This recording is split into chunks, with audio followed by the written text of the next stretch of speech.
What do I want to be known for?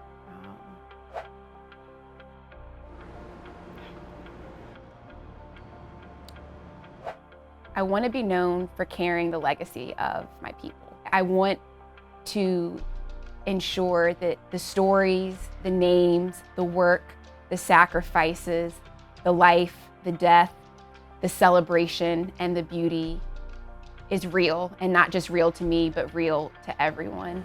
I want to be known as the nurse who doesn't see my position just at the bedside, because that's the easiest part to fix, but that I'm taking on the challenge of trying to prevent firearm violence. Sometimes I look back and I'm like, I shouldn't even be here.